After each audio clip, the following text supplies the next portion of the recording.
Hello, how is everyone on this Sunday morning, afternoon, or evening, regardless of where you are? Time zones do exist. Dude, I've been following this whole thing. I've been cracking up, man. I probably should have had something stronger to come in on, but honestly, the trolling itself is so comical. Dude, I wasn't going to be able to top that. And I think the best part is y'all are arguing over time zones, and Azathoth is just stressing out. That emoji in the middle of all this argument is, oh, geez, that cracked me up. Only communists have to moderate chat.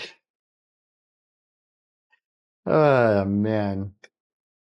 What a wild chat to start the day with. We have the youth worship explosion here. Azathoth, Terranekla, Arkonji. And that's only, oh, Leon's here as well. And Poipu, 425, sending people to the gulag for, I don't know which side are you on? Pro time zones or anti time zones? Oh, and you had Twitch muted. I'm just over here miming different things. You're like, what's he on about? Is Brian muted again? That's the fun trick when you watch my stream is you don't know if you have it muted or if I have it muted. Because I screw that up half the time too. Oh, man. Wild start to a Sunday, that's for sure. We have 10 tracks ahead of us today, one shy of the usual, because we have a double request in here. There is one time and it revolves around our nation's great capital. Oh, man. Ramono, welcome. Welcome to the chaos. Chat has already divided. They put a line in the sand already. We haven't even started yet. All right. Like I was saying, we got one double length request today. Two people traded some time, so one could get a full 14 minutes. But otherwise, I noticed we have a lot of single person artists today. So this will be interesting. I think they actually outnumber bands. I don't know. Y'all will have to do the math for me. Felt strongly for a while that months should be staggered by latitude.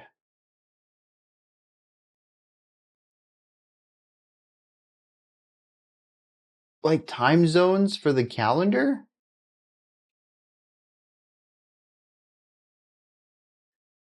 I don't know. That I'm really trying hard to grasp that concept and it is going right over my head. I think I'd need a little bit more explanation for that. What a nice 1500 time zone cleaned stream today. We haven't even gotten any music yet. And already I'm like, it's a time zone stream, isn't it? Speaking of, where's my marker? Can't rightly take notes for my future self if I ain't got a marker. Oh, there's no reason. You just, okay. You know, I can relate to that too. Just really strong gut vibes. The sun orbits. Oh, so confidently incorrect. All right. A strong gut is important. 100%. Take your probiotics. Or conversely, eat food with good probiotics in it. All right, we're going to kick off today with some amazarashi. The track is, I'm going to assume, is antinomy, or at least that's what it translates to. Drinking kombucha right now. All on you, dude. All on you. Oh, yeah, and prebiotics, for sure, 100%.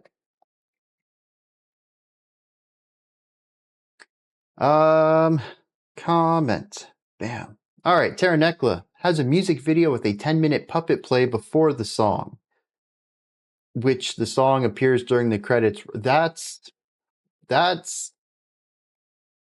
unique.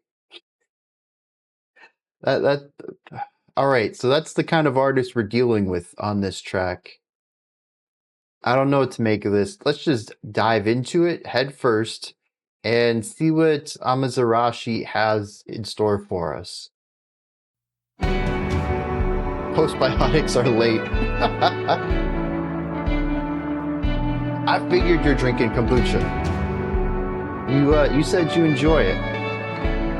So I still stand better you than me on that.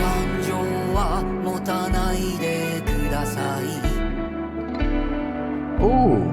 それがあってはこの先きっと辛すぎる人を愛さないでください守るものが弱さになるきっと後悔するでしょう嬉しくて笑い悲しくて泣き初めからそう設計されてんのかな A little bit of fight there. 痛いと泣く心を僕は疑いやしないよ意味を捨て石を取れ If you're telling me that a kombucha flavor is nasty, it's probably utterly vile.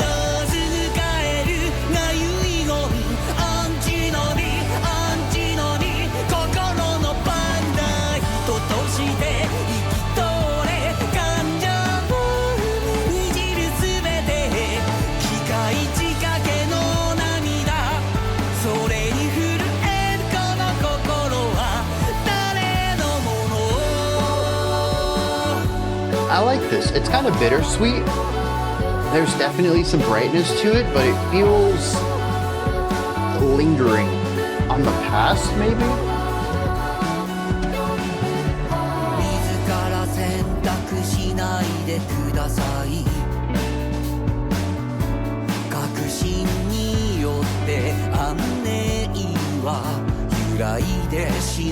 You know what's funny though, knowing that this was played after the credits of a puppet play, it does feel like credits music. It feels like it wraps things up for some reason.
There's a nice sense of emotion throughout this, but I think individually the bass is stealing the show for me.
Love that little guitar lick over there.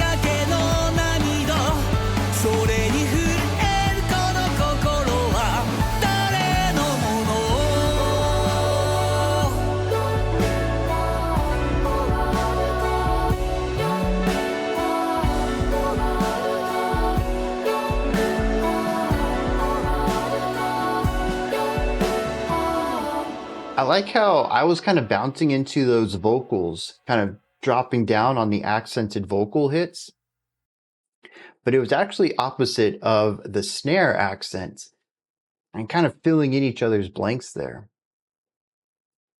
Yeah, I mean, that's some solid indie rock right there. Nice poppy vibes. Nice mix of like twinkly guitar work with strong bass presence and atmosphere.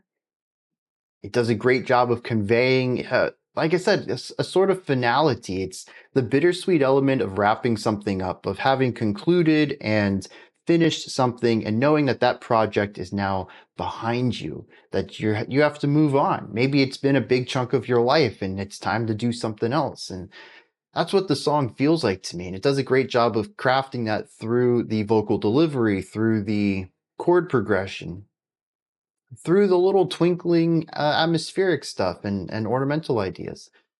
It does a great job of capturing that duality. But I don't know that there's anything here that really grabs me to make me want to listen to more. It sounds like a lot of music I've heard, and there's nothing here that really stands out against other twinkly, pop rock things or indie rock things. So I don't know. I see quite a few of you. It's not really working. Maybe I'm a little alone here. I thought it was a great track. It's just missing something unique, something to make me want to come back to them specifically rather than just throw on a generic, indie rock playlist. It's like J-rock that doesn't go full J-rock. I can see that. I think it's because it sticks with more of an emo side of things. It almost becomes Midwest emo when the twinkly guitars come in. And it's sort of that mid-road, I think, between J-rock and Western emo music. And it does a great job of pairing the two.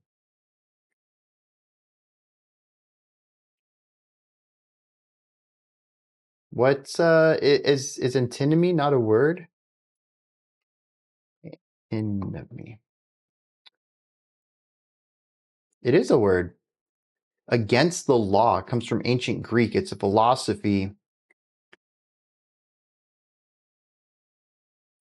An apparent contradiction between two conclusions, both of which seem justified. Oh, not against the law, but against law, like against nature. Two opposing ideas that both seem accurate. Although there is a third definition, opposition of rule or law, so I guess very literally taking that Greek definition. Yeah, contradiction between two beliefs. That's a very cool word.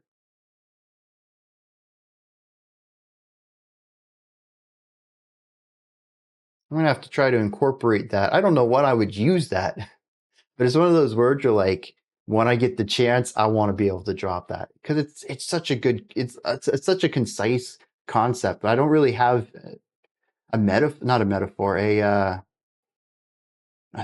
similar, what is it called when words mean similar things? I need a vocabulary lesson right now, but I don't have another word for that concept.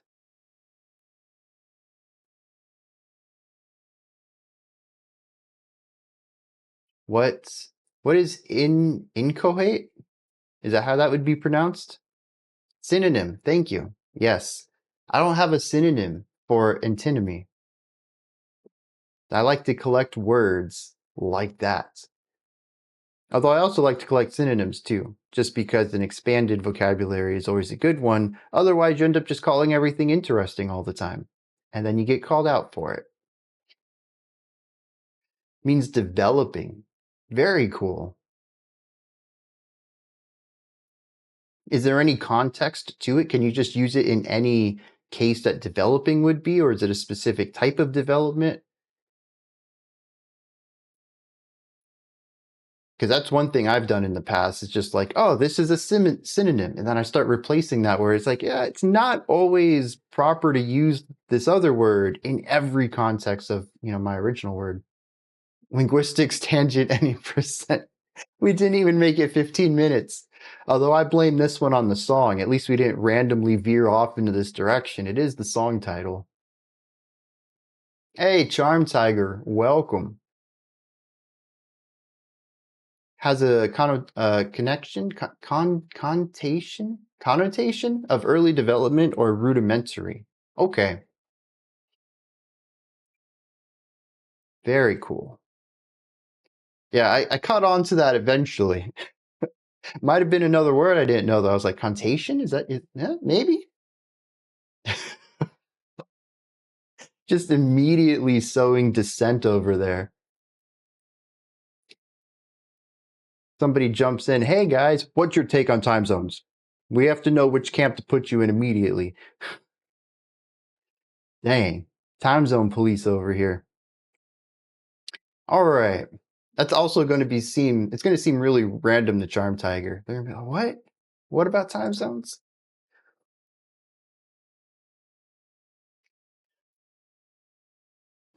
Well, we've just given Youth Worship Explosion a little bit more fire for their opinion. Ah, geez, what a day. 15 minutes in. What a day. All right, we got some Billie Eilish coming up next. Take It With Me. Wait, is it really Take It With Me? No, that's Rachel Price's song. It's supposed to be Birds of a Feather, I believe.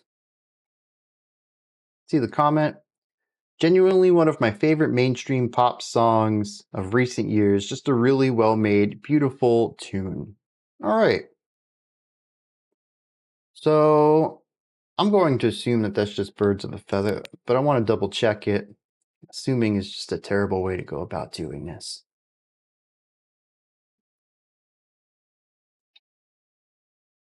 Dum, dum, dum. Yeah, Birds of a Feather. All right, I'll get that edited after I start the song. Let's kick it.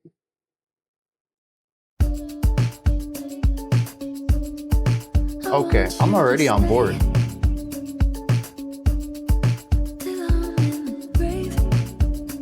The Regret Edition.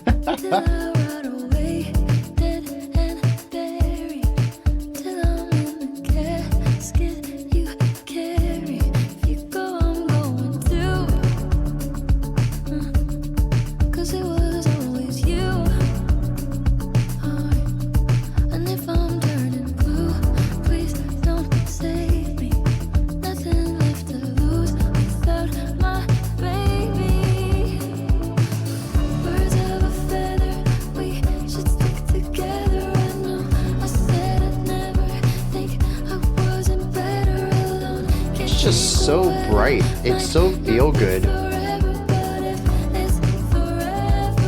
And honestly, it's kind of reminding me of 90s pop.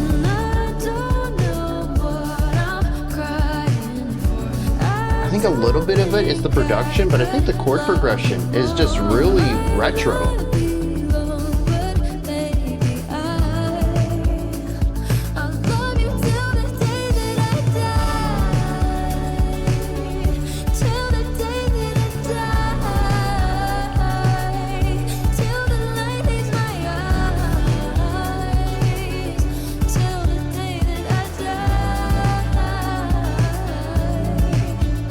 Yeah, Janet Jackson is about where I'm thinking too.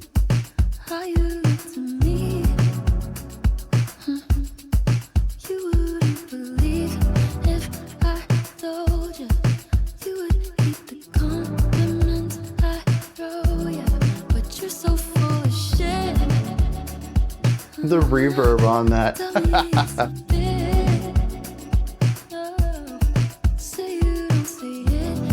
I do agree on the synths. Definitely a bit on the 80s side.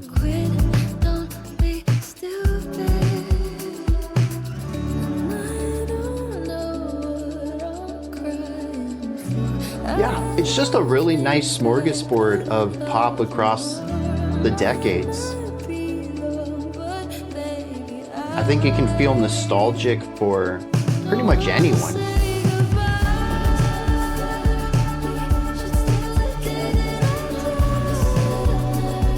This is straight up Mariah Carey right here.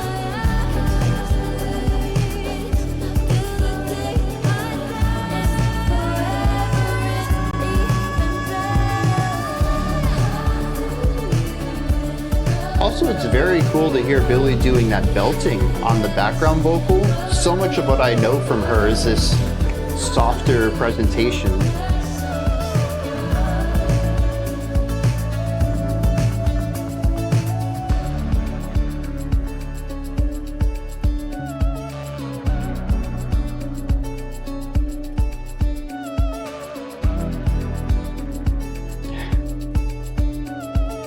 That's fair. That's totally fair.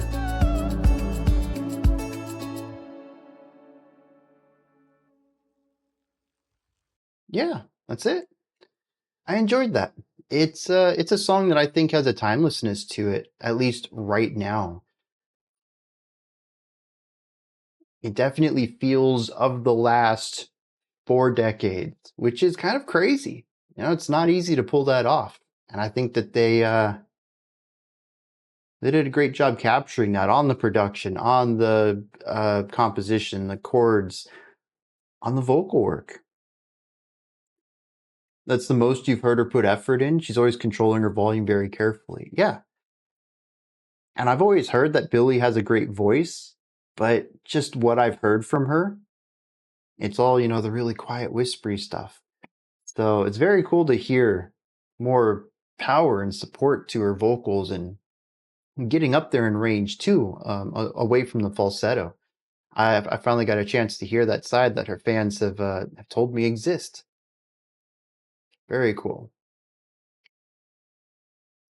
Mariah Carey needs 2 times more ad-libs per syllable. Uh,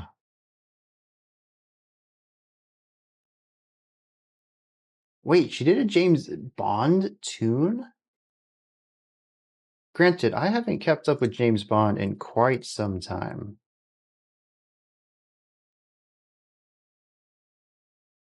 No Time to Die, 2020. I might have to listen to that later.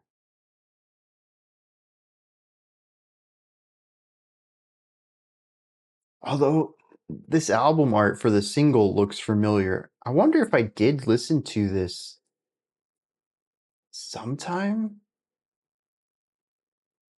The song features orchestration by Hans Zimmer and was produced by Phineas. Yeah, that makes sense. So that's interesting.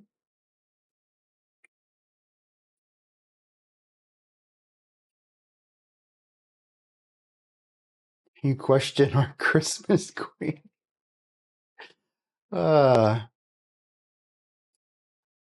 You know, this is interesting. That's Natalie Imbruglia. I hope I pronounced that close. That's the second time I'm seeing her name in like 3 days. Never heard of this person before. And now I'm hearing of them multiple times. Coming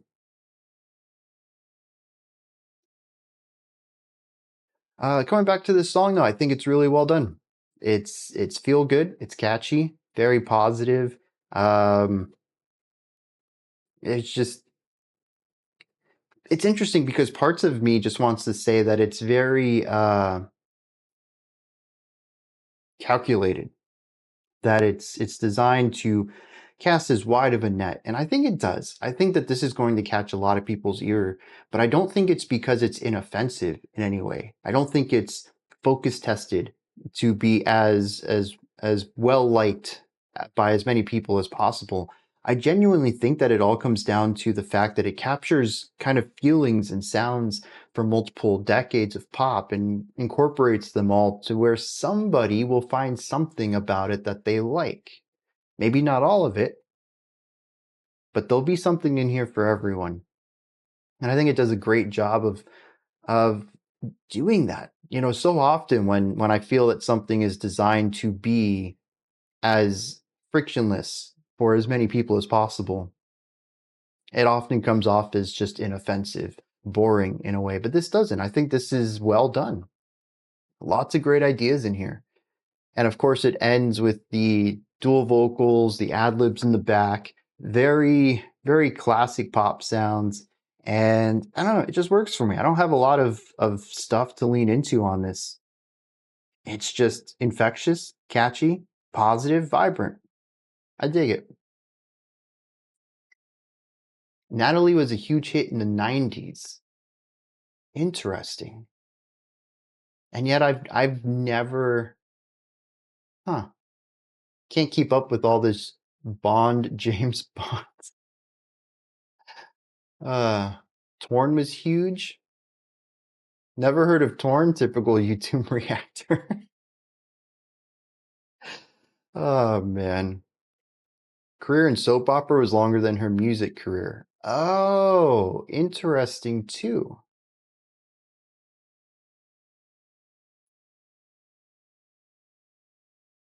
Should I watch the James Bonds?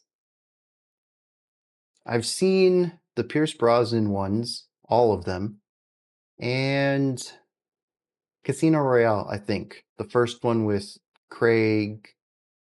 Craig? What's his name? I don't know. And then I dipped out. Once they went to the no gadgets, typical action film espionage stuff, it just I lost interest. I was there for the stupid bat belt. I have a gadget for every scenario, Pierce Brosnan era. Daniel Craig, there we go.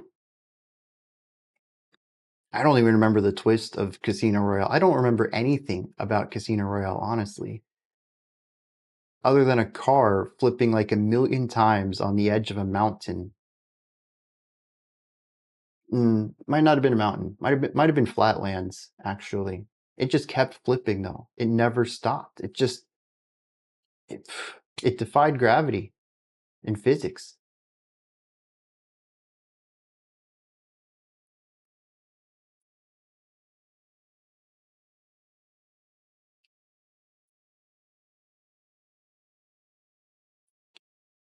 Daniel Craig started with such potential and went to garbage super fast. Well, I guess I'm okay not having watched them then. What was big in Latin America? Are we talking about Torn still? Oh yeah, it was 42 in US. Didn't even make it to the Billboard Top 40, but was close. Definitely deserves credit for that.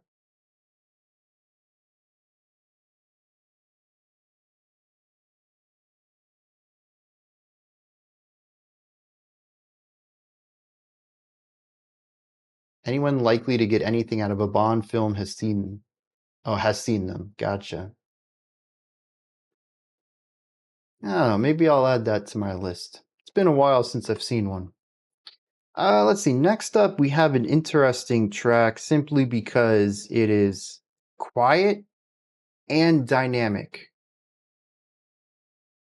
So I'm going to end up bumping the volume up quite a bit and then turning my mic off. Y'all can adjust your own volumes for the listening experience. And then I'll have a countdown before I turn my mic back on when the track is over. So y'all can readjust your volumes. Oh, thank you. I'll definitely check them out. You put them in Discord, I assume?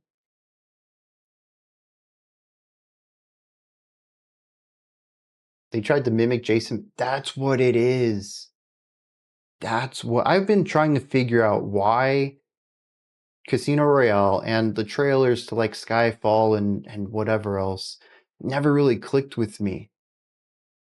Oh, and Patreon chat. Okay, cool. And it's because, yeah, Jason Bourne. That feels right.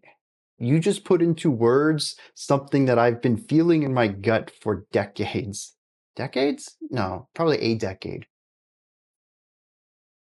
Skyfall turns into Homo.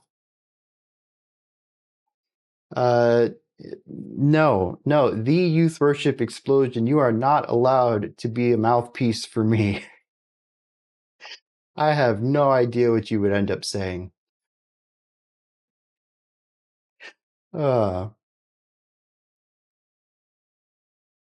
literally turns into Home Alone at the end. That's just wild. When the theme song's better than the whole film, you're doing something wrong. Oh, jeez. All right. Now here's something interesting too. This is Rachel Price. Wait, how is that still wrong? I'm gonna be upset, dude. I'm gonna. Y'all heard this phrase "crash out"? I was about to say I'm gonna crash out. All right. Title is, what is the title of this? Take It With Me. Tom Waits cover.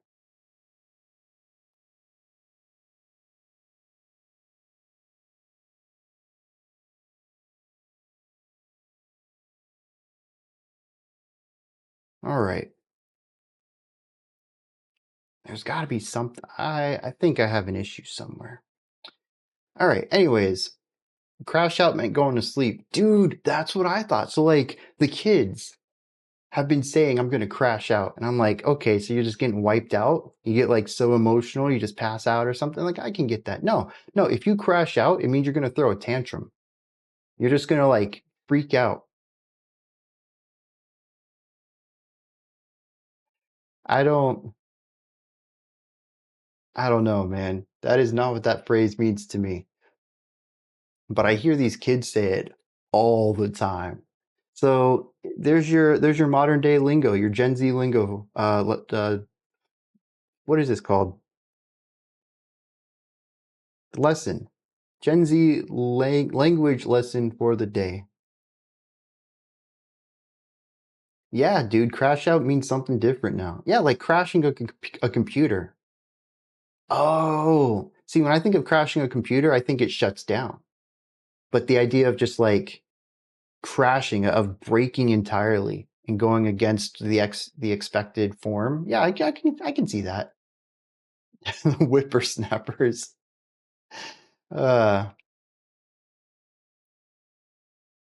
We're 2 steps from snow crash being the lingo of the zeitgeist. Oh, jeez. But anyways, I somehow I think that my script is working perfectly, except it's deleting 3 lines off of this text file rather than 2. That's the only thing I can think of. I might have to manually edit that all day. Fix that later. Crashing out always meant something like breaking down. Okay. I don't know, maybe it was just me then. Who else said that? Oh yeah, spiral out. It's like to go to sleep, just to like crash out. Man. I used to say that all the time. Hey, I'm gonna crash out and just lay down on the bed and take a nap. Do people actually say ah, or is that just a typing thing to get through censorship? Because I can't even imagine what that sounds like. It just doesn't make any sense to me. Okay, if it's just typing, I can get through that.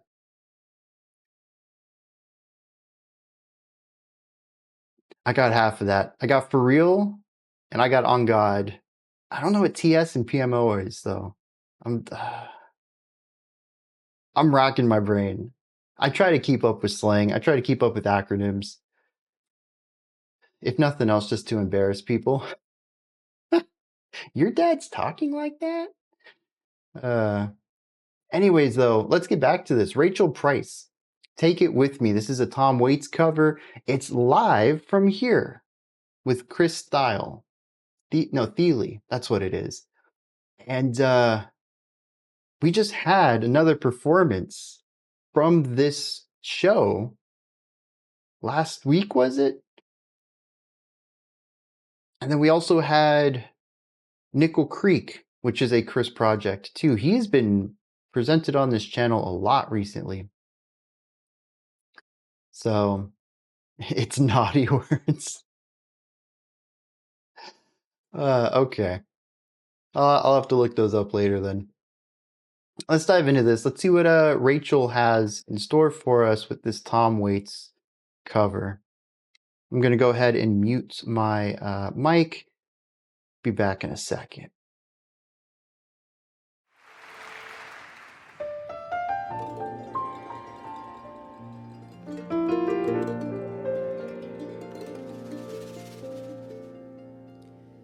Phone's off the hook. No one knows where we are. It's been a long time since I drank champagne. The ocean is blue as your eyes. take it with me when I go. Oh, long since gone, now way back when we lived on Coney Island. Ain't no good thing ever dies. I'm gonna take it with me when I go. Far, far away, a train whistle blows. Wherever you're going, wherever you've been, waving goodbye at the end of the day. You're up and you're over and you're far away. Always for you and forever yours. It felt just like the old days. We fell asleep on Beulah's porch. I'm gonna take it with me when I go. All broken down by the side of the road.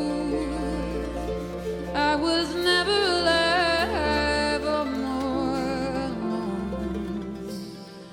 I've worn the faces of all the cards. I'm gonna take it with me when I go.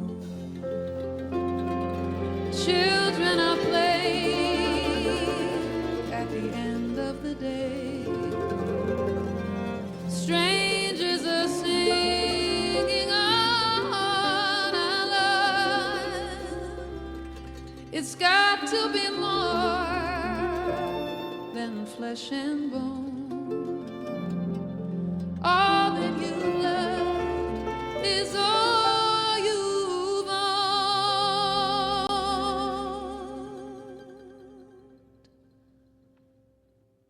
In a land there's a town, and in that town there's a house, and in that house there's a woman, and in that woman there's a heart I love. I'm gonna take it with me when I go. I'm gonna take it with me when I go.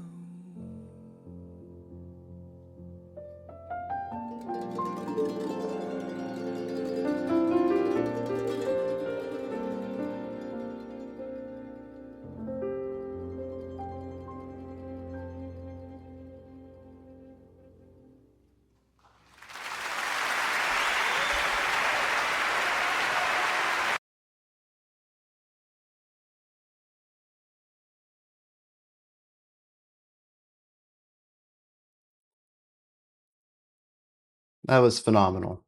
That was honestly really well done from everyone. The little mandolin ornamental ideas, the little tremolo picking here, just a rapidly increasing notes, just kind of give movement to the song in areas where there's less instrumentation, the control of the vocals, the light instrumentation that forms the chordal ideas around it. It's exceptionally expressive, focusing on beauty and elegance, and honestly, more than anything, control. I think that's what really stands out to me. How the song can swell up and then come all the way back down. The same number of instruments. It's playing so much quieter. It feels like life to me. The small moments are given just as much focus, though, as the big moments. so much of this is the small, and I think that's what really stands out to me. It reaches these peaks at times, but that is by no means the default mode of the song. And I think that's lovely. It's a rare Tom Waits song where he's lamenting rather than brooding, so it works without feeling like a tonal shift. I completely forgot it was a Tom Waits track originally. I kind of curious what the original sounds like. When I think of Tom Waits, I typically think of minimalism. A simple rhythm, usually, maybe a guitar, his voice, maybe a piano instead of the guitar. I know he's done some more larger aspects in his work. Hell Let Loose, I think, is a bit more pushing away from the minimalism as far as layering and instrumentation, but for the most part, I kind of think of him as more of a minimalist artist, and something like this feels like it's so much bigger. He used piano on the original. Hell Broke Loose. Oh, yes. Because of the wordplay in it. 100%. I need to remember that. I think I've called it Hell Let Loose way too many times. It's Hell Broke Loose. 100%, yeah. But I'd almost bet that I'm going to prefer this one over the original, based on what I know from Tom. Not to say that Tom's is bad or anything. I mean, I haven't even heard it yet, but this is just so gorgeous. So many parts to it. It's a wonderful, wonderful song. All right. See what happens here. We have some Life. Although I think the band is Paroxis.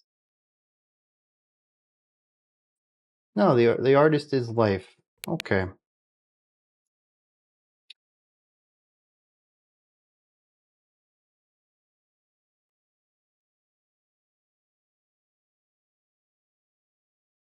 In contrast, what do we have in store for us on this one? From Thoughts, an August pick. All right. This is the double. I think this is close to 14 minutes long. Let's dive into it.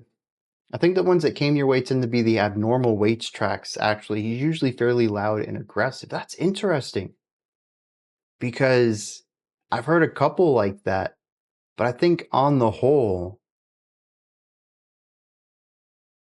Tom and guitar, Tom and piano. And I think a lot of that, I mean, we did check out something like the Postcards on Christmas song. I don't remember what that one was called. But we also checked out the entire Rain Dogs album, and I remember that being a bit more on the minimal side too, and that might be heavily coloring my perspective on him, more so than any of the individual reactions. What you cooking? I'm always down here about some tasty foods. You predict doom? I'm predicting emo? Blackened Screamo, maybe? There's not a lot to go on. Making kombucha. No, dude, no one wants to hear about kombucha. All right, let me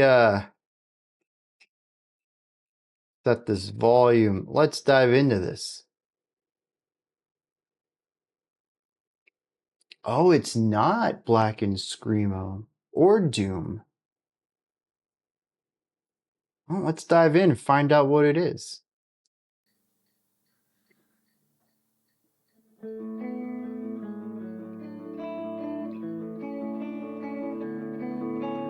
Oh, Blackened Screamo is accurate.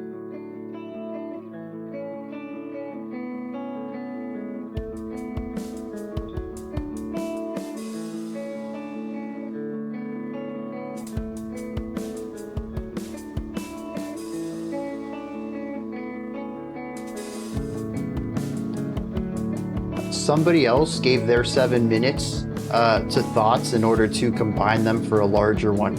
It's the reason why we're only doing 10 songs today instead of 11, since technically this counts as 2 picks.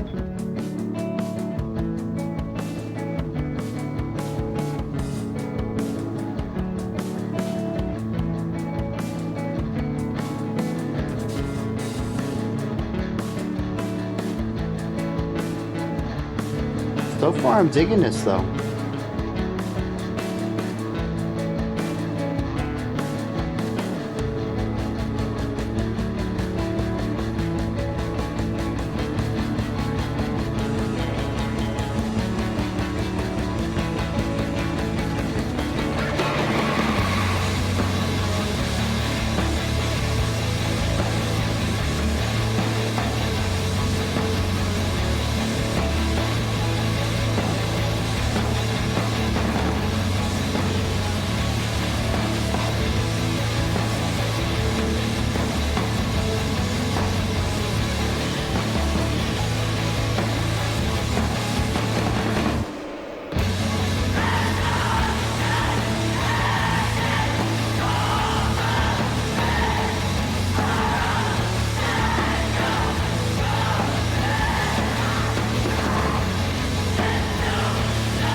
It's interesting to hear how we haven't really changed too much from the intro,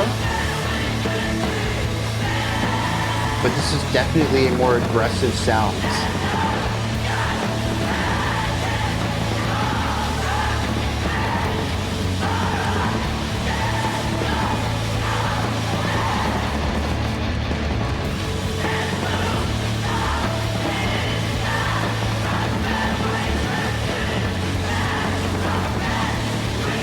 If you can convince them, I'll allow it.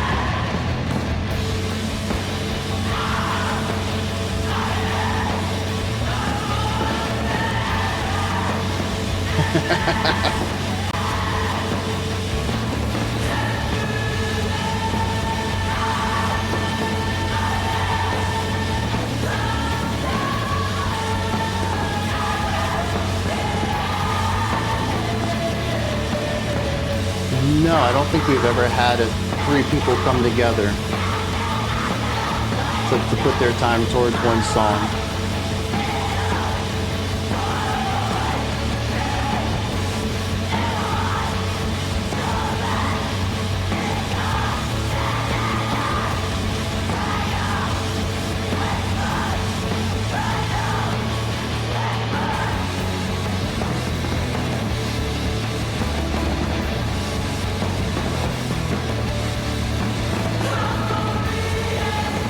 I think this is definitely the most emo blackened screamo track I've heard.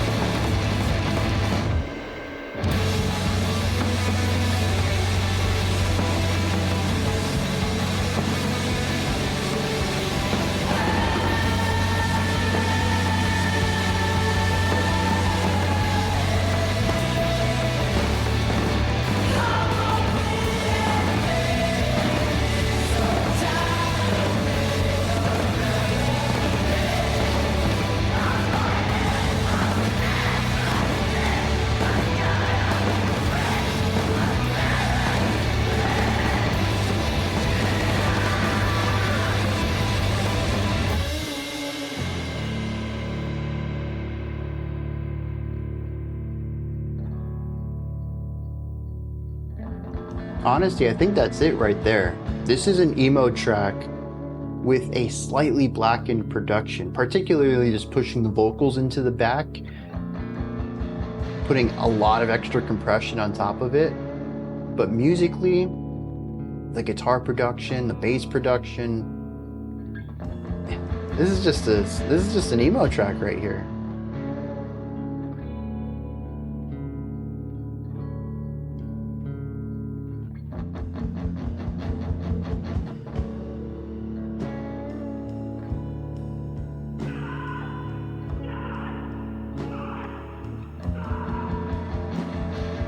Okay, I shouldn't laugh. It's probably a very serious topic to this person.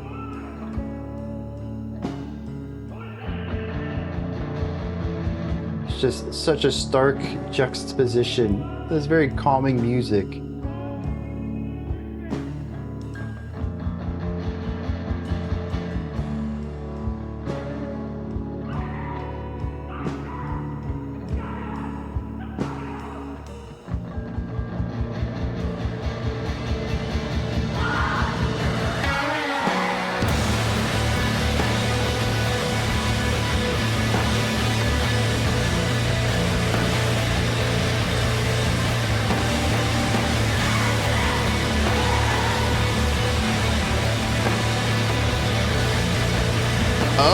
Very interesting.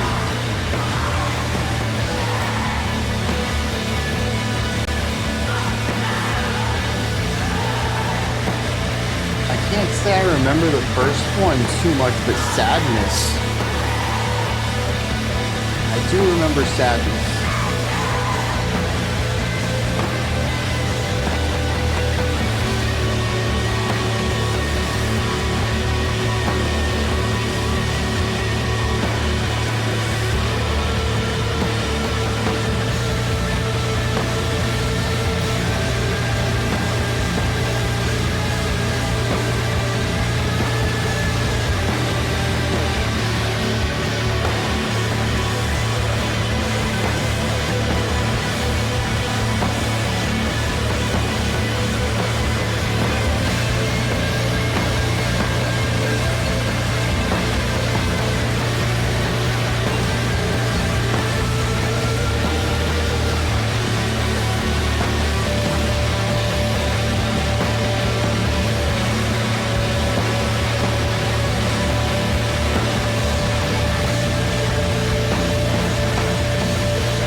Interesting because it's beginning to give me Boris vibes. I don't know if they've ever done an emo song, but this is what I imagine emo Boris would be. And it works.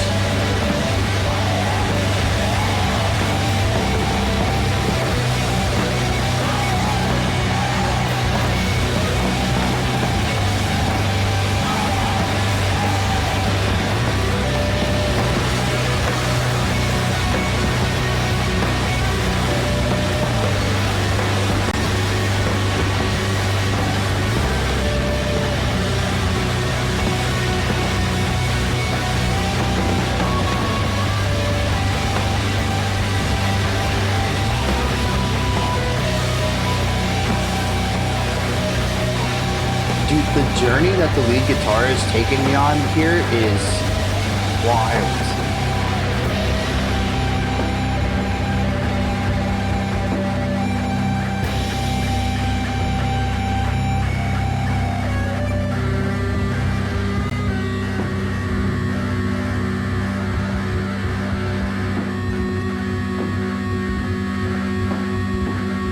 That's one of the rare times that a noisy section has engaged me on that emotional level.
That dude's work output is ridiculous.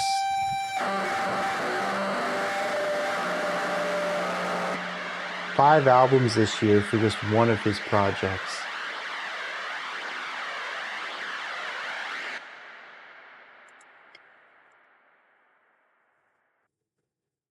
All right. He's put out 10 albums this year already, at least. Has he released anything for Sadness? Just like, is there any other project he's a part of? Yeah, that's just wild. Just wakes, eats, and sleeps music just every moment of his life.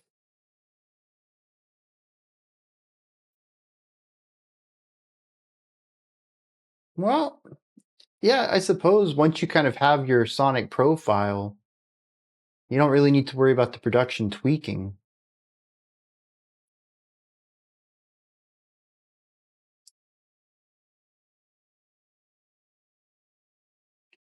This was wild. Start off with some pretty straightforward emo sound, acoustic guitar, might have been clean electric, into screaming noise. But interestingly, the guitar work and the bass work, very emo, not blackened at all. The blackened stuff came from the production, pushing into a very noisy blackened emo is probably the best way to describe that. And like I mentioned there, the guitar took me on a journey. Listening to that guitar solo from the beginning of that section to the end, that was like 4 or 5 minutes worth right there. That was very well done, very expressive, not technically impressive, not even, I would say, melodically impressive, but emotionally engaging consistently over that stretch of time. Just very well done. A deep dive on this person's discography in chronological order. Geez, by the time the thing is, it would never be definitive. By the time I listened to everything, put my thoughts down into a video and released it, I'd be 12 albums behind. I would need some sort of GitHub for a continuous release of my thoughts of his work. That would just be impossible to keep up with.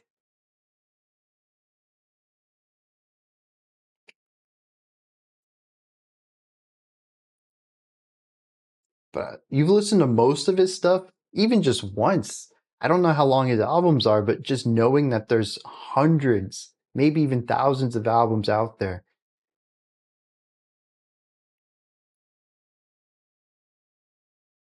And see, that's the thing too. Did I catch a rare moment of genius? Because this isn't even a genre I like and I found it engaging. Or is this level of writing fairly consistent across his works? There's definitely those musical prodigies, as someone mentioned, King Gizzard, who just continuously put out fantastic music. But when I hear somebody's released, 12 albums this year already, I'm thinking of quality over quantity. No, the inverse of that. Quantity over quality. But this had quality to it. This was fantastic. Some people just have the chops for that. I don't know. I couldn't do that. If I put out that many albums, they'd probably be garbage.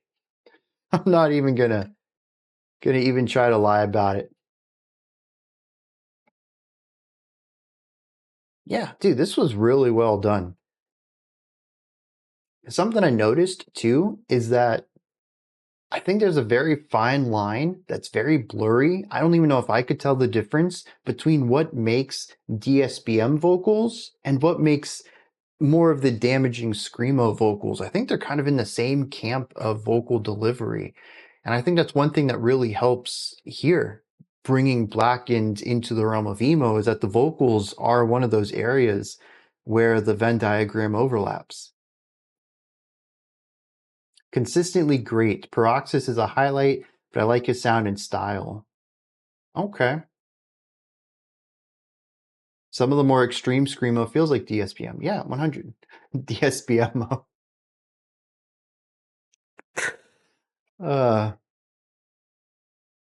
And like I've always said in the past, if you're going to combine genres, the first thing you got to do is identify what's in the middle of the Venn diagram. What do you need to focus on to showcase both strengths? The vocals might be it here, and production. Aside from like Midwest emo, screamo in particular can have some pretty gnarly production as well. So, yeah. Not too often noisy, posty kind of stuff catches me, but this did. I really thought once it got noisy, I was like, oh, the stuff I enjoyed is in the past. I'm just going to have to deal with this, but it caught my attention. Very unexpected. Next up, we have some Julian Lage with the track Northern Shuffle. I don't know what to expect from this. I'm maybe sort of pop with strings. Comes off of the album Speak to Me. Let's dive in. See what's going on.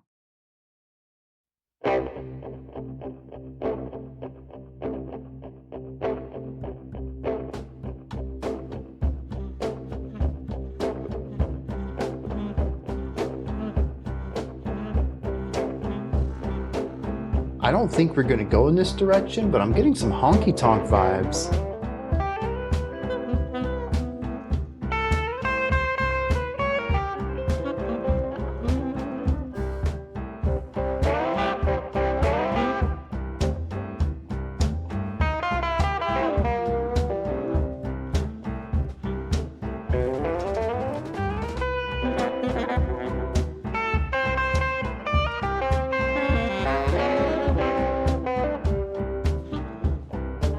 Free honky tonk.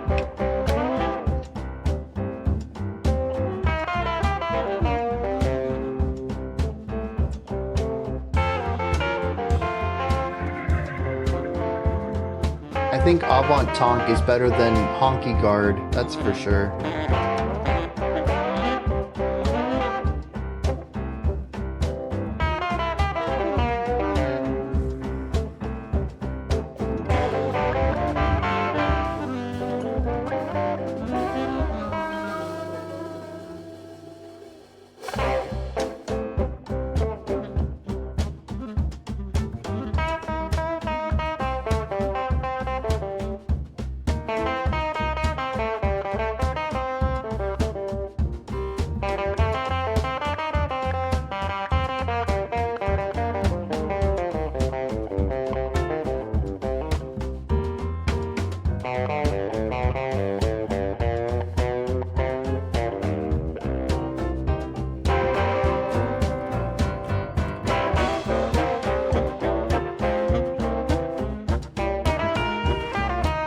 Spiral Ladder, are you asking if I play the guitar? I do. Not very well, but I do.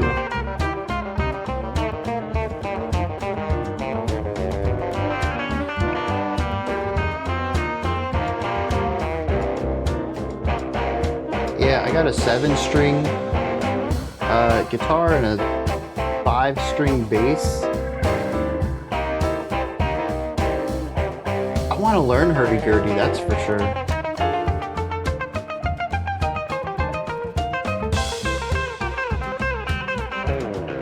I've played bass since 2008, and I dabbled with guitar back in college, but ended up selling it, kept the bass, and then I just picked this guitar up in October, trying to get some of the skill back. Kazoo. Started in 03, nice. Consistently since then?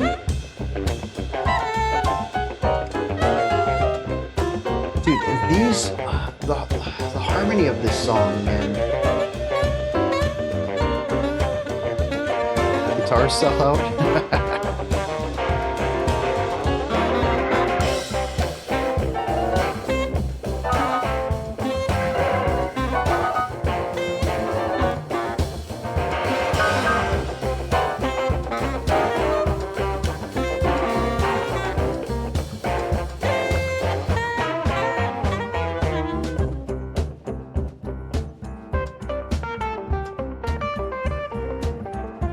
Nice.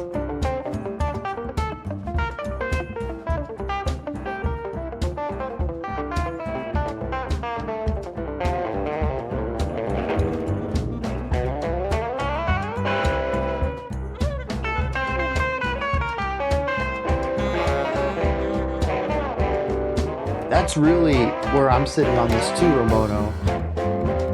It is honky tonk as a bass, but harmonically it pushes into the realm of, I don't even necessarily want to say avant-garde jazz. It's just strange.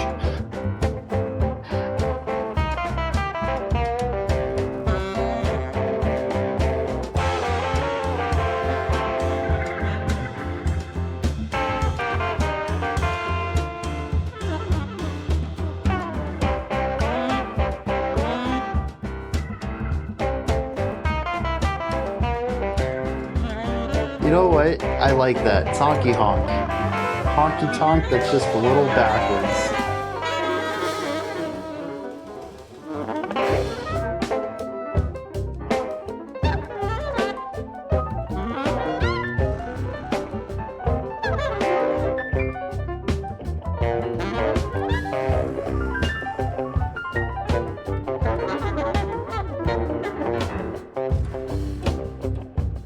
This has to be pre-composed though, right?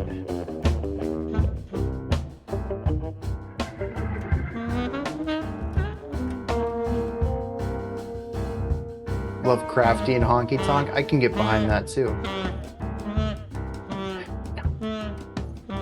You can't just use non-Euclidean for abnormal or outside the realms of norm. But it does kind of sell the right gist. Yeah, dude, I don't have any big thoughts on that. I'm glad to have heard it once. I'll agree with the youth worship explosion. It works so much better than it really should. Somehow taking honky tonk and going in the realm of free jazz harmonies and just kind of doing whatever you want and introducing weird tonal landscapes inside of the honky tonk foundation. It ended up kind of being interesting. You know, there's definitely combinations of sounds where I'm like, dude, I just wish I could turn this off, but I was kind of here for this. I don't know if it's something I would seek out, but I wanted to see where it went, how it progressed, where it was going to end. I was certainly intrigued by it. The musicians here are exceptional. Fast, intricate lines coming from the sax, coming from the piano. Very technical, very precise too. You listening to the piano run up and down those lines at the end, and those were not random notes. There is order to that. So that's what made me really begin to think, dude, this thing's pre-composed. There might be some solo sections in it, areas for improvisation, but I don't think most of this is random. And that just blows my mind too, because not only are you writing this stuff, then you have to practice this stuff. And I'm really curious how it sounds to the musicians. To me, it all sounds wrong. It's very adventurous, but a lot of it just doesn't go where I expect based off of traditional theory. And so it ends up feeling wrong in a sense. But I wonder if it feels that way to them, where they're like, oh, I have to play this wrong note, even though I want to play this other note, this is the one I need to land on. Or if this just feels very natural to them. That would just be a very different mental state to be in. I'd love to. I mean, I guess that goes for anybody who plays things outside the norm. Noise rock groups and the progressive technical death metal guys who like to play noisier stuff. Does that sound good to them, or do they know? Well, not know. Does it sound off, but they're playing it that way anyways? You can use non-Euclidean, and you did. What am I going to do about it? Let's see. What can I do about it? Warnings, timeouts, bans. What can I do? There is a button to make you a mod, though. I think I need to stray very far from that one. The more you listen and play that kind of stuff, the more normal it sounds. Yeah, you know, I bet that definitely helps. Kind of getting into that area and not necessarily becoming numb to it, but becoming familiar to it. There's a tiny desk where Julian is supporting Gary Burton on vibraphone. Dude, I wish I owned a vibraphone. I think I've mentioned this before, and I know I've brought up a portable electronic. I don't remember what it was. I think they described it as a xylophone, but it might have been a glockenspiel. And how much I just want one, because when I was in, we're going to talk a little bit about my past. When I was in high school, I played marimba and xylophone and glockenspiel for half of a band year. The other half I went back to trumpet, but I absolutely love those instruments. And I think it's just the raw dexterity of it, especially when you're doing 4 mallets, 2 per hand, and really fast runs, technical 16th note stuff. And it just feels so good to execute it cleanly. And I get addicted to that, man. And it's just not feasible to own a marimba, though. Or a vibraphone. So, I mean, unless you're going to get like a little 2-octave glockenspiel or something,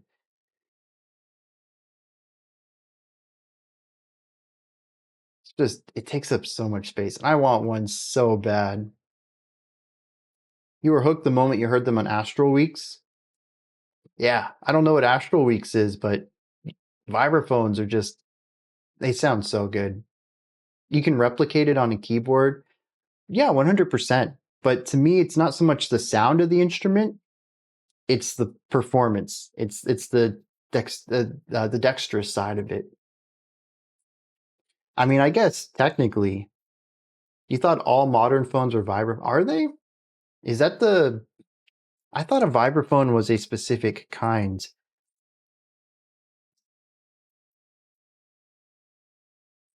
A percussion instrument in the metallophone family consists of tuned metal bars and is typically played with mallets. A person who plays a vibraphone is called a vibraphonist, a vibraharpist, or a vibist. Who here wants to be a vibist? A vibraphone resembles the steel marimba. Yeah, that's what I thought. It was a different instrument.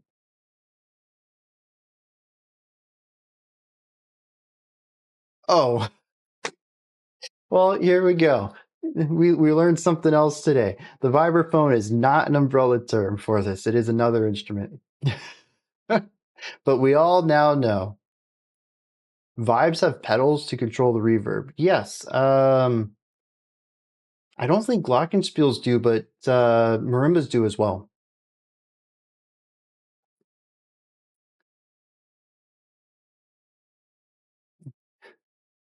Wait, Ramona, was your joke about I don't know, I don't know.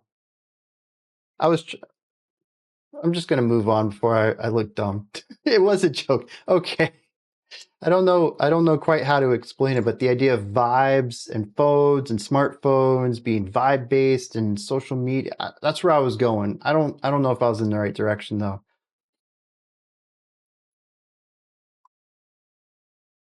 After you do album reaction down the line, I'm gonna donate for some Astral Week. Sounds good.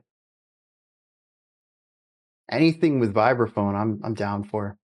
All phones are vibrate setting on phones. That's how dense I am this morning. I overlooked like the key thing right there. I went too Gen Z on that one. That's for sure. All right. If y'all will give me a couple of minutes, I'm going to take a short break. I will be right back though.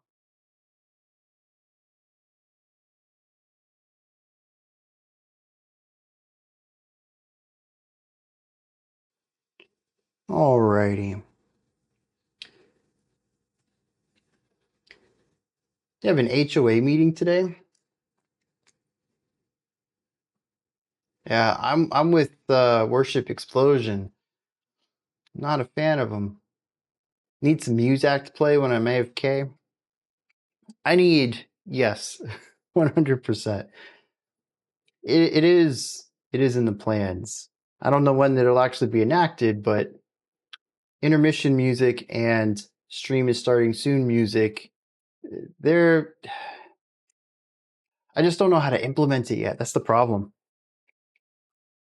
I still want to do a way of promoting smaller artists, particularly artists within the community. I just don't know how to field that yet. How to get people to submit their music, and then also the contracts, so that if people want it removed or whatever, and I want to make sure that it's all done well and not just slapdashedly thrown together. But I think that's the way I want to go about doing it. Just gotta figure out how. And I haven't had time to do that yet. The summer was a blur. But the first step to improving the streams already been implemented. You may have seen we had chat in the stream is starting soon. We didn't have chat in intermission though. We gotta fix that. Next up will be the animations on the stream, and then we'll be working on background music. All right, moving on. Avalanche Kaito. That is, I don't know how to interpret that yet. That's definitely something. Tanvusse, I believe, is what the title is. This one comes at us from FHI. Wait, why is that wrong? Feeling very defeated with this script this morning.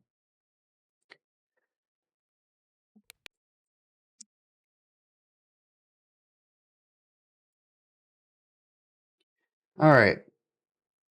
This one's just supposed to say, oh, wait.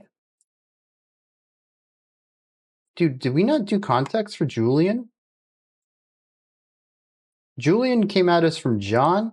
Says Julian is an incredibly inventive, brilliant, and downright fun improv guitarist, probably one of the best in the world, though not widely known. Strong jazz bass, but this track and the album it comes from has him bringing in lots of other elements and influences, and he's found great accompanying improv musicians to really round out and thicken the music. So that is improvised. It was like a jam session.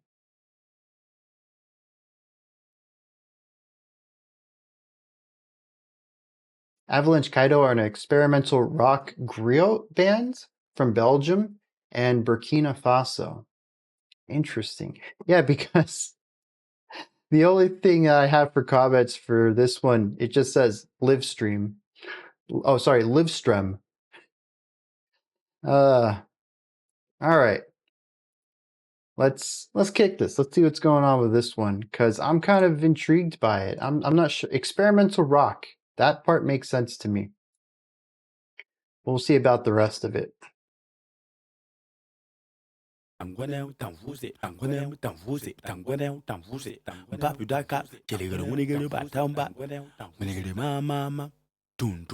Padakata, Chelegade, Mam, to Calabada, Ningeto, Bala, Ingrid, Suli, Winegade, Containida, and when I'm Tamvusse, Kimamia, Livigan, Pulugan, Papa, Minikin Chang and Bay, Tipa.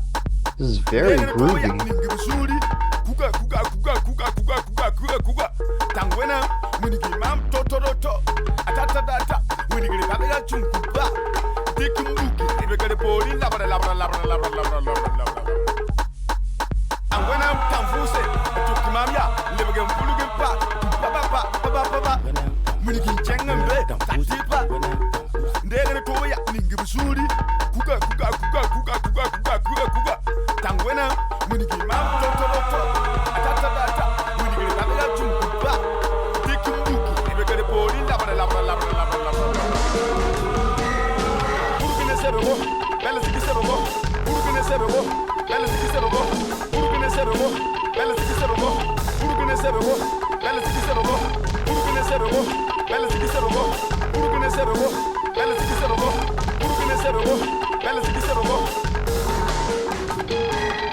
Tangwenam Tanvusse, Tukimamia, Living Pulugan Pa, Papa, Munikin Changam Bed, Tantipa, Nere Koya, Ningibusuri, Kuka, Tangwena, Munikin Mam, Atatabata, Munikin Babila Chumpa, Diku, you get a body,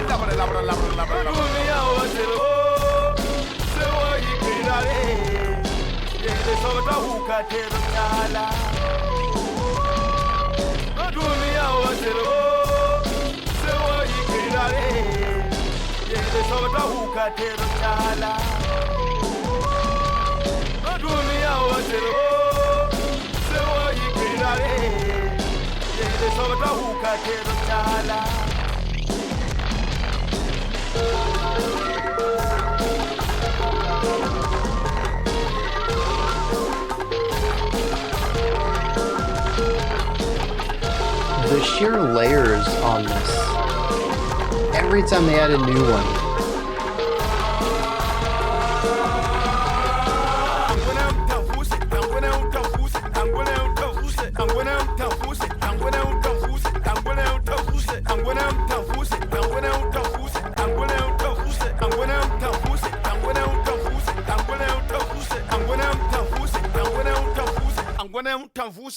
Tanvusse.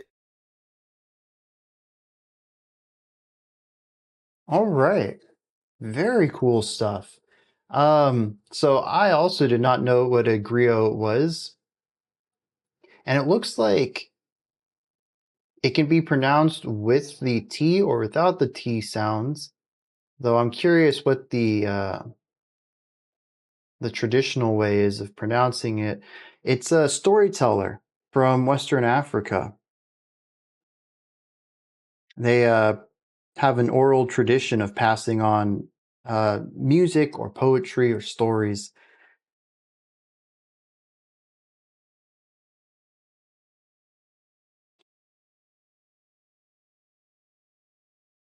All right, so musically though, this is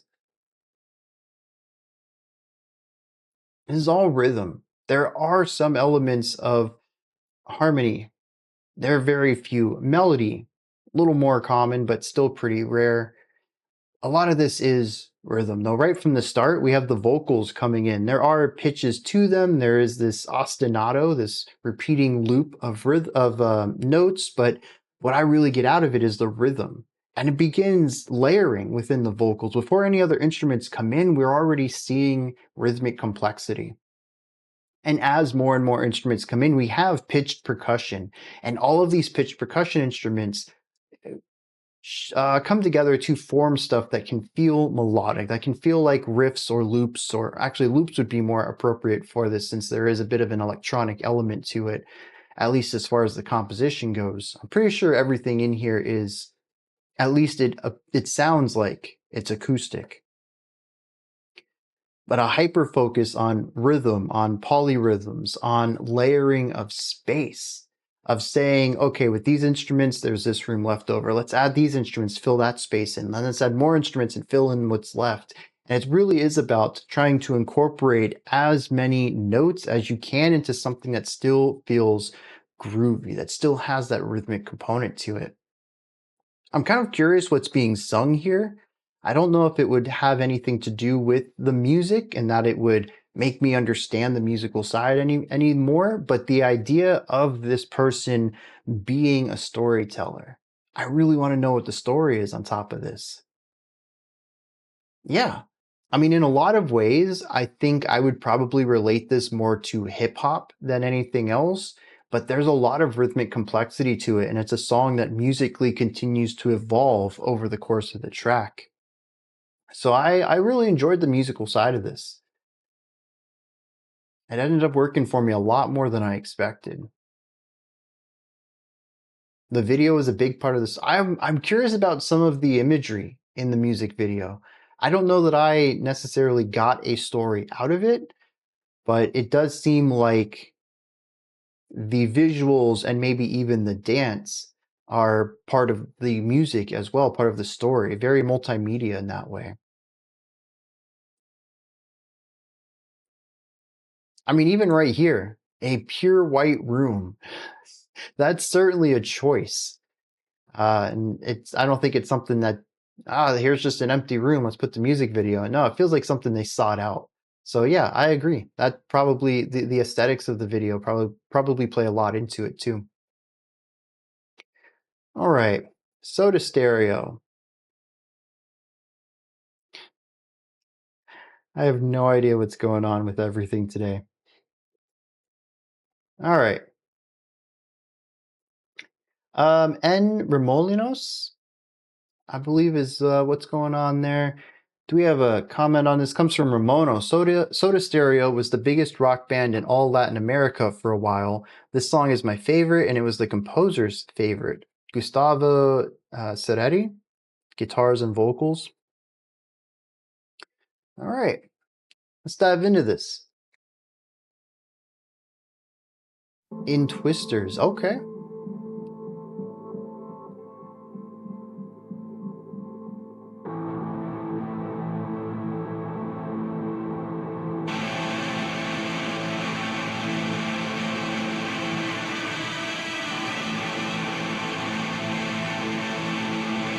All right, so we're in for a wall of sound.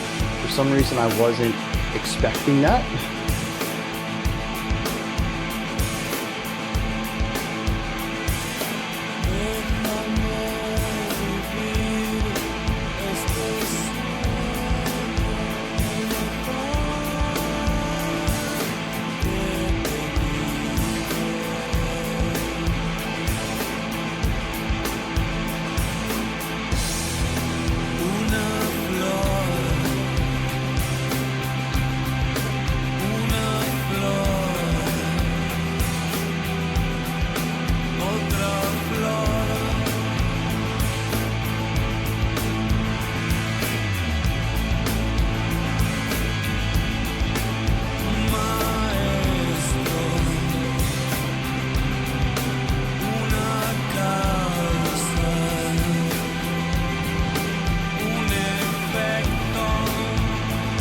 Fantastic atmosphere so far.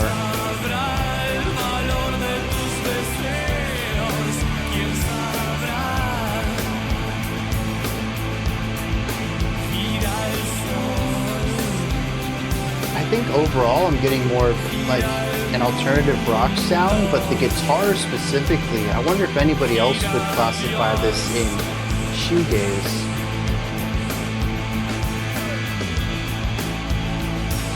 That bass is massive though.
I like how despite this beat, you know, there being this constant 16th note guitar playing on the outside with all the fuzz and distortion, that it doesn't actually come across as a heavy song at all.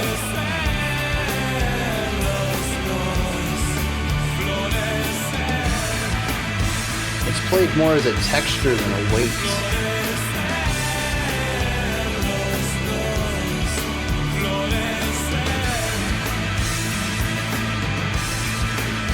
Funny that those two comments came in at the same time.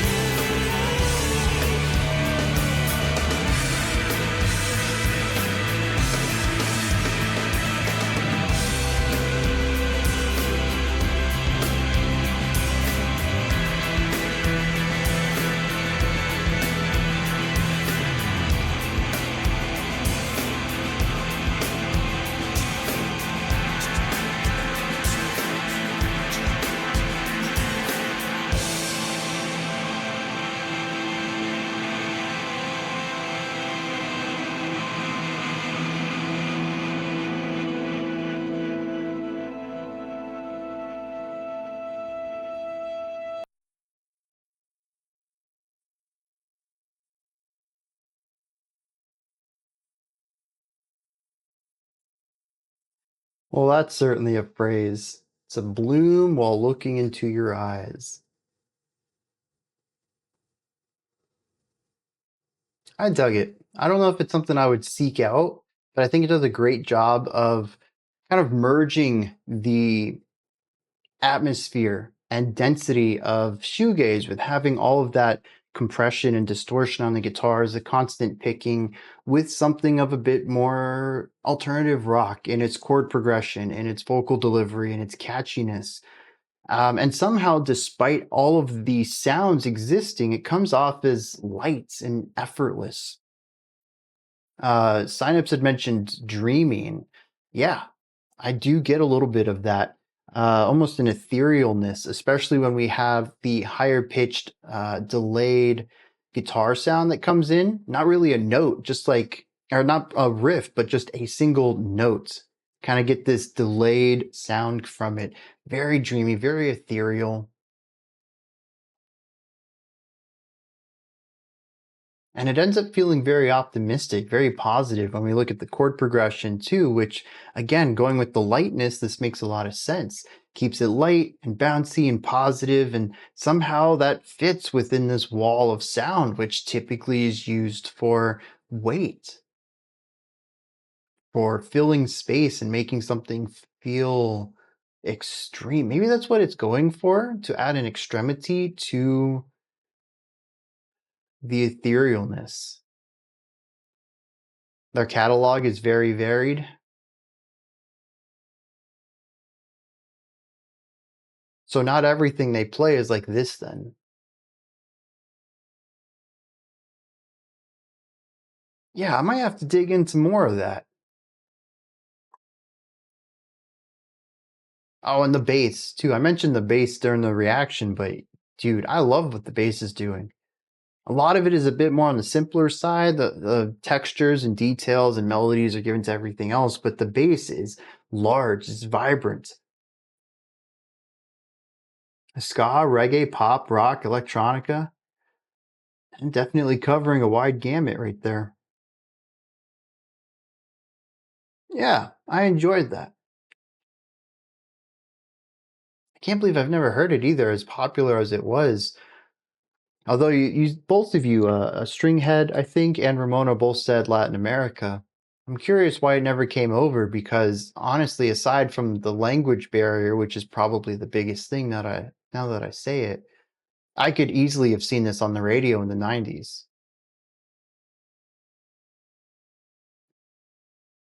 Gotcha. So this album was more on the rocky side of things.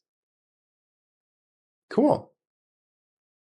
I'm trying to think of what band they remind me of, but it's evading me. We got some Fugazi here with Shut the Door. I'm curious how I'm going to enjoy this, given how much I love Lock the Door from Get Scared. Although I guess it's Lock the Doors. I don't know. Fugazi's been a little hit and miss with me in the past. They have some really neat ideas, but they come off a bit abrasive. Context for this one. It's from Satelli, one of the most emotionally charged hardcore songs I've heard. That sounds fantastic. Let's kick it. Let's see what Fugazi's bringing to the table.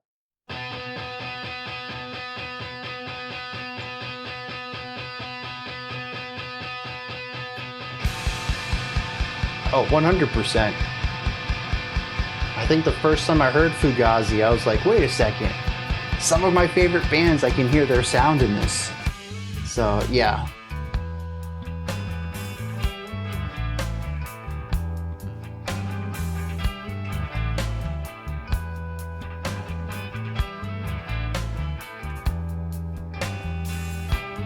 Do they have another album either? Because I think this Repeater album is the only album art I remember from them. Hey, Honored 813, glad to have you. I broke the surface so I can breathe. I close my eyes so Oh, so they do have more than this. I tie my arms to be free. From Greece, awesome.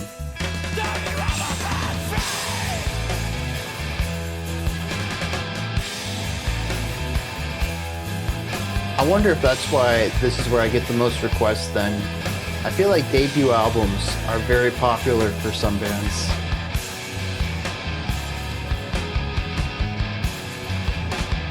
She's not breathing.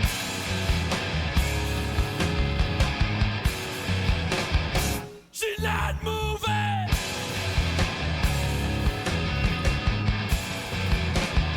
She's not coming back.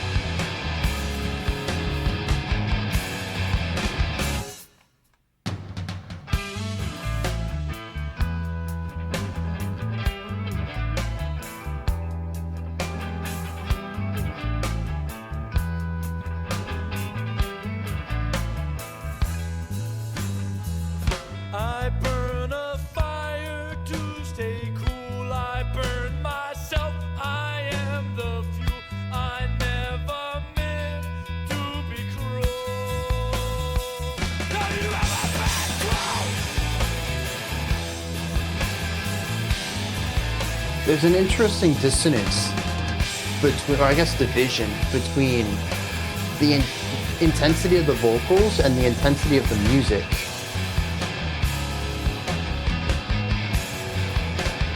She's not breathing.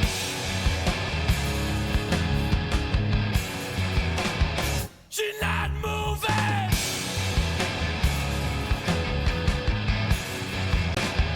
She's not coming back. I like the manual fade on that.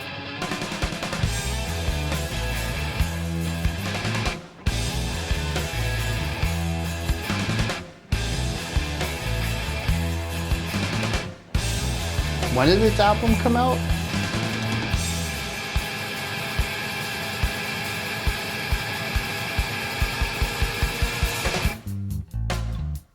'91?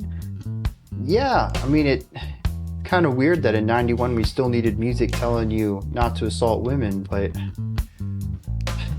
I'm glad they were doing it. 1990, yep.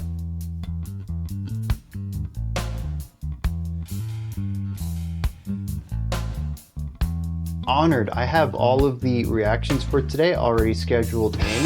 If you'd like to request a song though, you can do that through the Patreon. Everyone at the critic tier gets a monthly live stream request.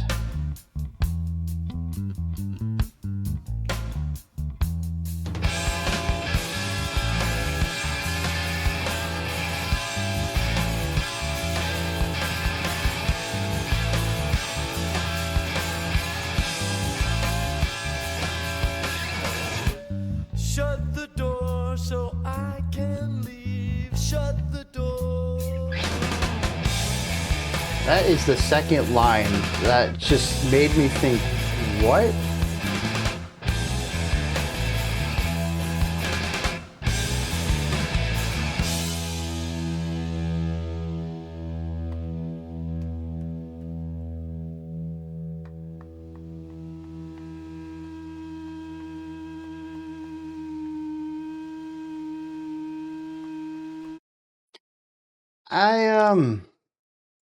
I don't know about this one.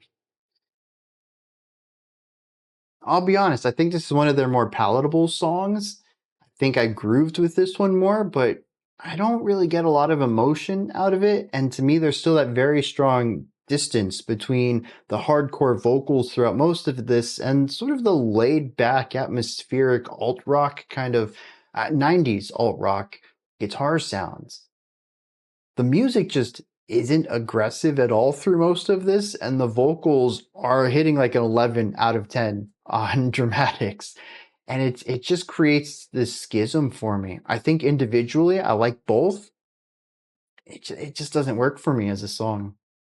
It fits better into the album flow.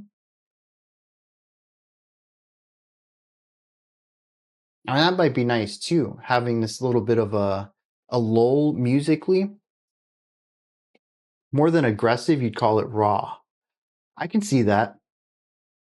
Especially the vocals. It feels like there's almost zero processing on the vocals. Everything else feels like it's fairly in line with each other. A little bit of production to keep everything in similar vibes. The vocals just, they feel very raw. I'll agree with that.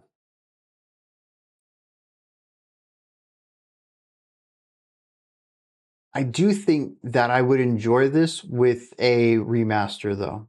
Something that just brings the grit up of the guitars just a little bit.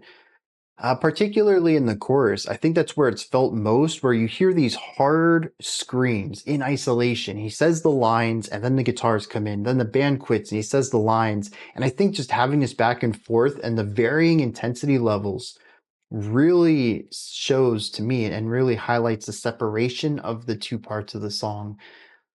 I really think that the song is fine. I'm just not a big fan of the production on it, and it's not a case where I can ignore it. It's put into my face so frequently.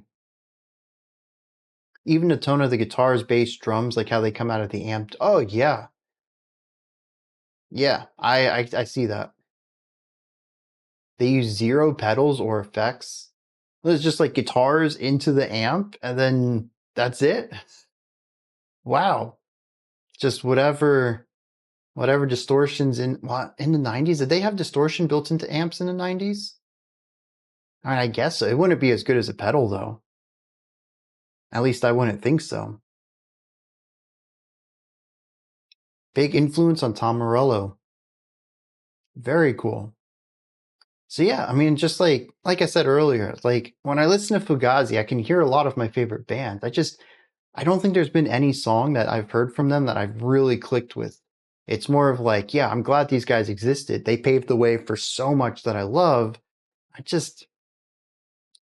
don't think I've gotten the Fugazi hype yet.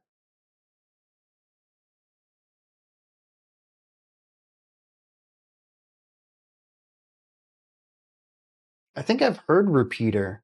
I think that was the first one I heard, actually.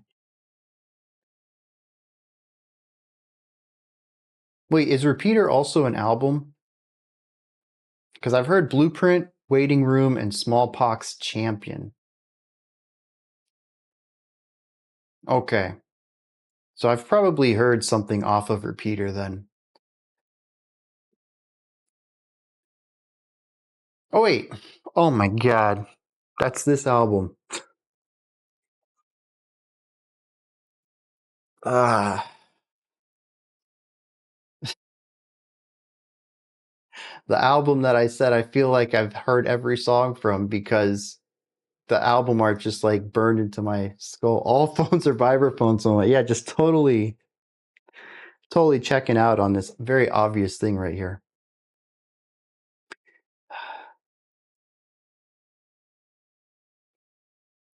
All right, Ramono, have a good rest of your day. And I'll have the VOD up as soon as possible so you can check out that Jorge Drexler one on your own time. The regret edition. Sometimes I do regret opening my mouth before letting my brain think about it.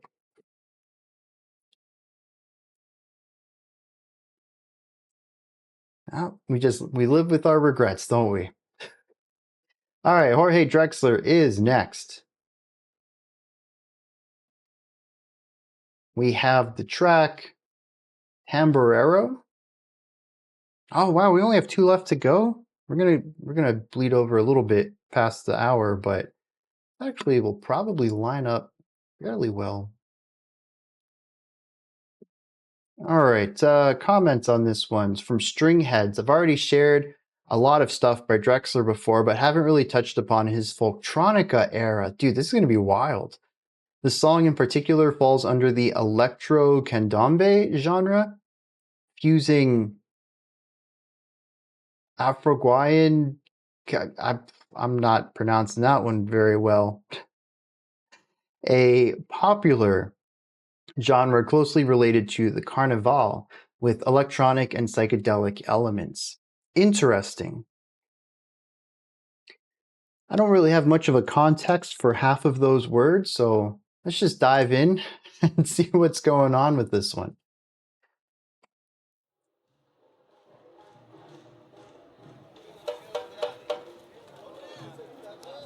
Doing a raw vocal thing like Fugazi.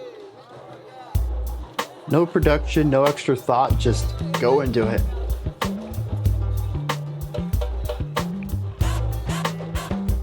Ooh, yeah.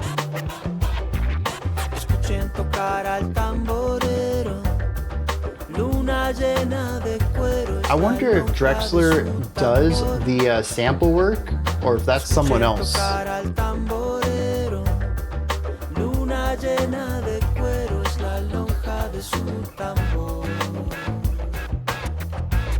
Is Spangle a real genre? I'm learning a lot today. This is definitely the new words stream.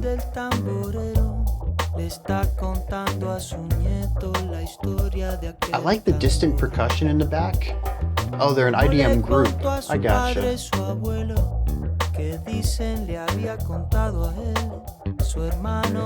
I don't know what DMT is either. La historia que es larga y a veces es triste, resiste si se descarga en cada generación. La historia que no se cuenta en palabras, tampoco voy a contarla yo en esta canción. Para eso escuché en tu cara el tambor. Am I supposed to know what DMT is? Are we not talking about another band? Are we talking about a drug?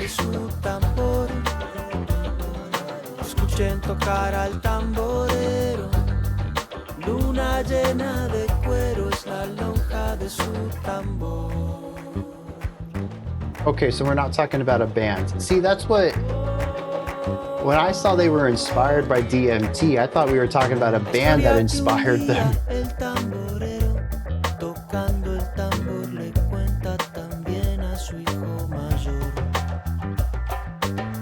He does some programming, but usually works closely with whatever producer he picks. That makes sense. I assume he's the vocal and guitar guy. I just thought it'd be very cool if he also did the electronic side.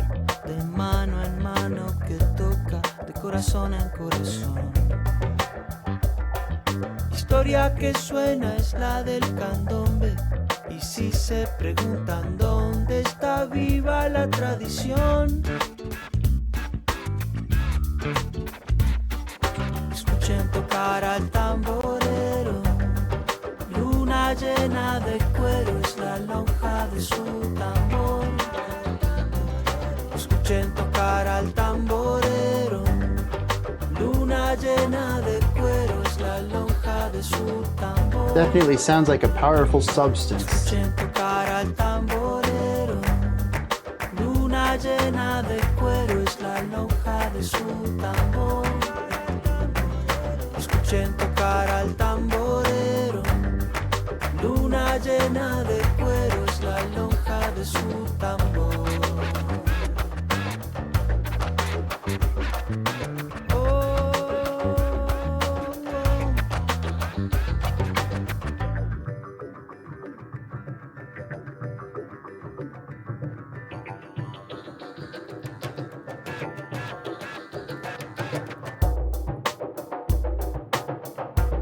I like how multifaceted this is.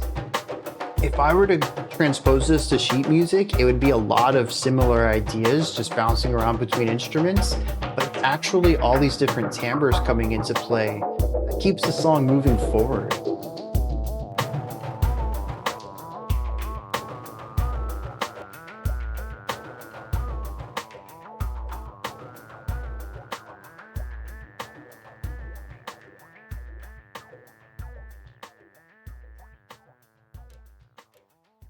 Yeah, solid track. And I love like the mix here because there is an electronic side to it, but it is more on the acoustic side of things. And it's almost as if, instead of trying to say, oh, let me make an electronic track here, this is my style of music. This definitely feels like a Drexler track. But what if I incorporated another instrument? And it feels like that subtle, let me just add one extra thing here. And it changes everything up. The use of samples and electronic sounds on this helps to massively differentiate it, but also helps take the song in different directions. But I thought what was very cool was the use not just of the sample itself to create a sound, but incorporating the sound into the rhythmic component of the song.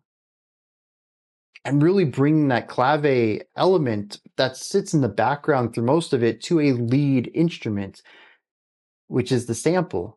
That is very cool and something that I can't say I've really heard before. Rhythmic samples, sure, but bringing a rhythm that's like permeating through the whole song and putting it front and center through the sample, that's very cool.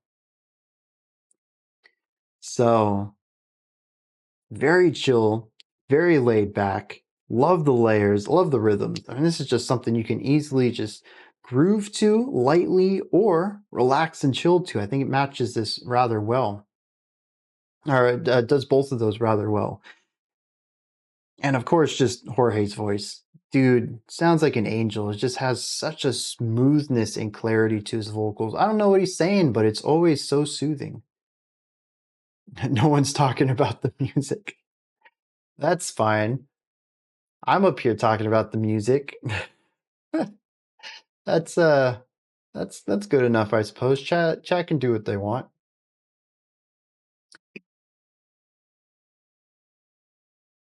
The DMT. Is that a new time zone? Ah, man. I did enjoy this though. And is the whole album like this? This was his electronic album? No. No, I think I'm good. It sounds intriguing. I can't say that I'm not curious, but no. It's probably better if I didn't. He has a few other tracks like this, but they're darker. Very interesting. I do need to go through his discography one of these days. Does he have a lot? No, not that bad. One every couple of years, it looks like. Few years. At least what's on Spotify. I don't know if this is complete.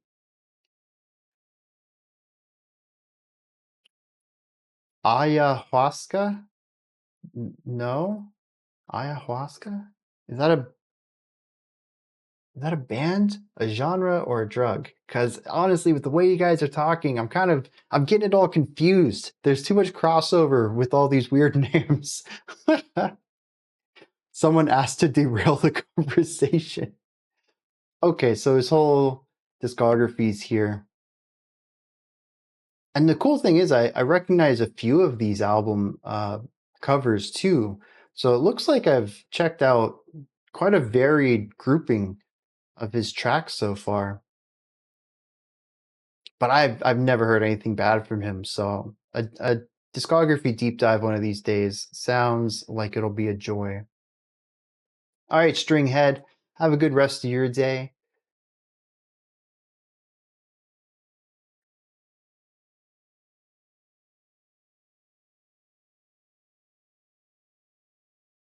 People have the strangest experiences on this. Drug, time zone, band, or genre. Guess it right, you get a point. Guess it wrong, and you have to experience it. All right, let's all of the above. Could you imagine? Find the perfect quadfecta to just match all categories. All right, I've been looking forward to this one because it's Anamanaguchi, and I have never heard a bad song from them. But I've never heard this song. The track is called Prom Night, featuring Bianca Raquel. And comment 4, it comes from Wormy, a fun, catchy pop song with some 16-bit synth instrumentals. We've had a lot of poppy and synthy stuffs today, too. Let's dive into this. See how Anamanaguchi is going to help us wrap up the stream.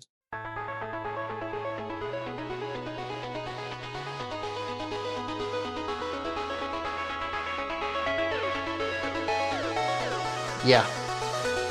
Dude, it's even if you didn't tell me this was them, it would have been my first thought with the 16-bit hoops and dips on those notes.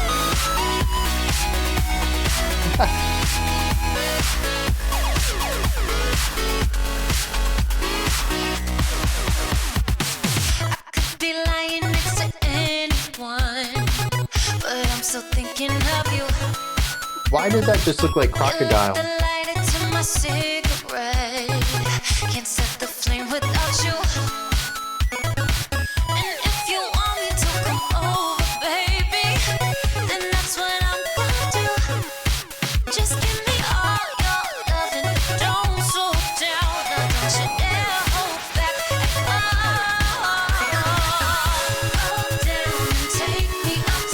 Crisp tune. That's good. That's good.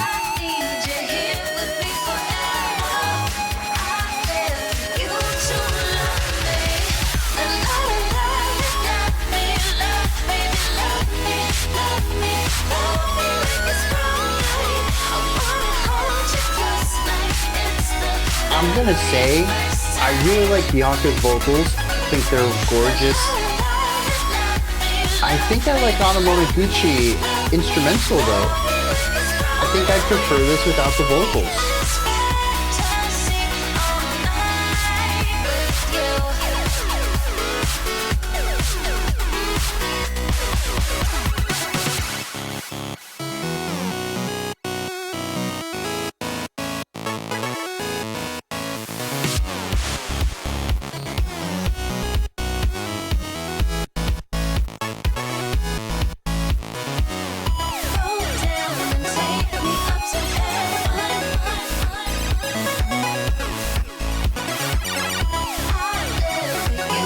So much texture, so much movement, despite the fact that there's just a simple melody and a simple harmony underneath.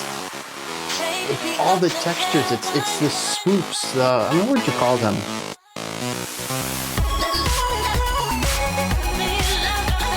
The melody just never sits still.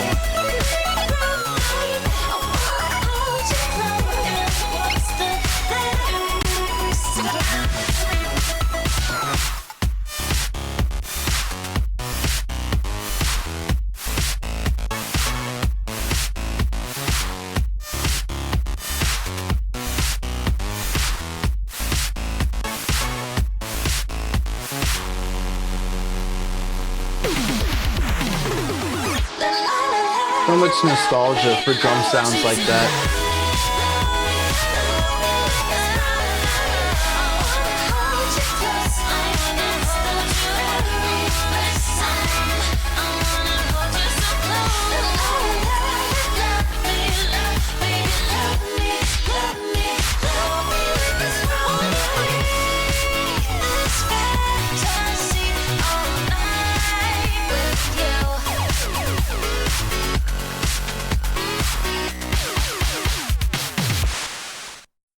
Yeah, good stuff.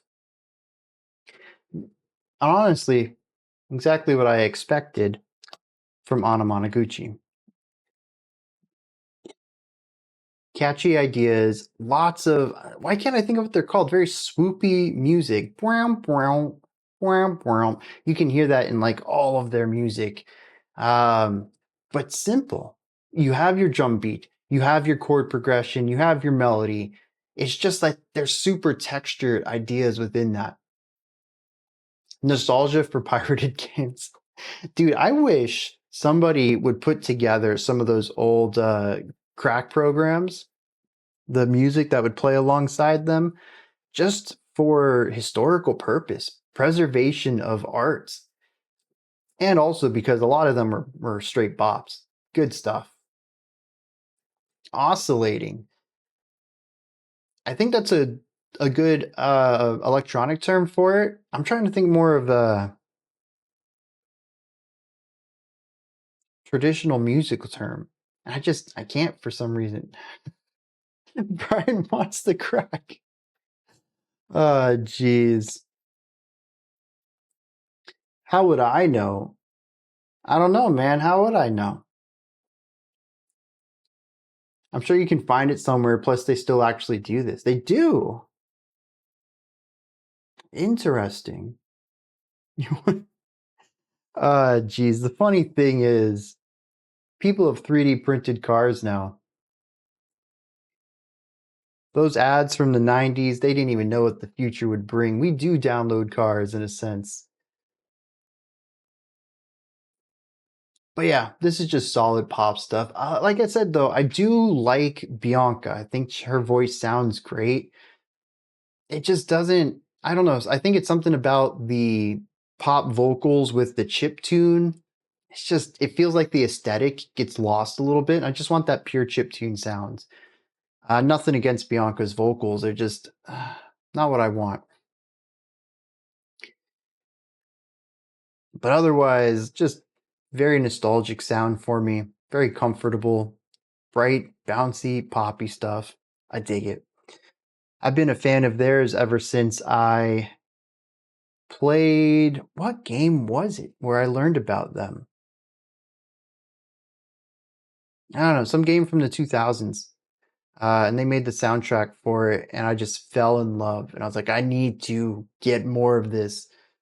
I found out who they were and started like digging into their music.